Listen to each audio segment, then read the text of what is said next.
আমি একবার ইসলাম ছোটবেলায় কামলা মানে চাকরি, আমিও চাকরি করছি। আমি যে বাড়ির চাকরি করছি এ বেচারা আমার এই বাজার করায় গরুর গোস্ত, খাসির গোস্ত, ইলিশ মাছ, রুই মাছ, বোয়াল মাছ, কাতলা মাছ, বড় বড় বালা বালা মাছ আমার এই ওই বাজার করায়। কিন্তু খাওয়ানোর সময় আমি এইটা কোনোদিন পাইছি না।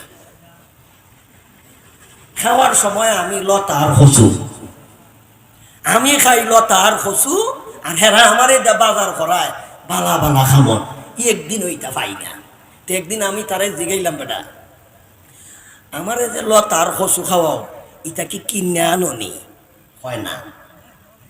কিতা করো বলে, এটা তো আমার বিছা আছে, লতার কচুর বিছা আছে, বেটা বিচার থেকে আইনা আমার লাগে আলাদা তরকারি রান্নে, আর হেরার লাগে আলাদা তরকারি আছে। তা আমি বললাম তুই অত কষ্ট কইরা বিচার থেকে তুললে আনো কেরে, অক্ত মতো আমার বিচার পাঠাই দিও।